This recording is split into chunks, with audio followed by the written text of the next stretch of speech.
After 2 days and not much sleep, Jeremy Corbyn must have hoped his reshuffle was over, but in fact 3 resignations were on the way. Didn't exactly go your way, this reshuffle.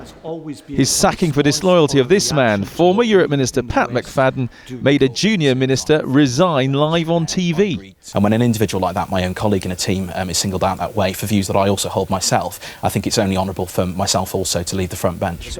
And 2 more followed him, but one man keeping his job today was Shadow Foreign Secretary Hilary Benn. He had to deny claims from the Corbyn team that he had been muzzled.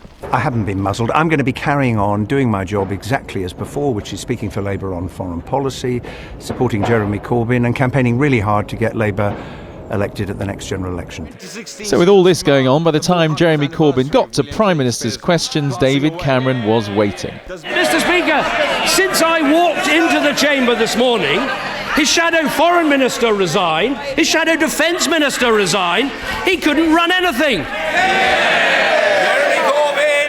Mr. Speaker, it's very strange that when I've asked a question about Leeds flood defence, then on Cumbria flood defence, the Prime Minister still seems unable to answer. As Jeremy Corbyn struggled against the tide, this was just more evidence for some that Labour is failing to hold the government to account. They've done a massive U-turn on tax credits, they've made a mess of the flooding issues, they've got a flawed strategy on housing, on climate change. There's so many weaknesses in the government's armour, but at the moment I'm afraid we're just turning the fire on ourselves.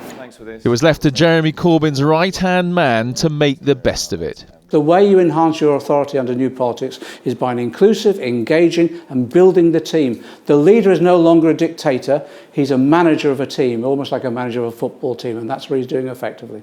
In fact, the changes to this team have been pretty modest, but they've come at a real cost.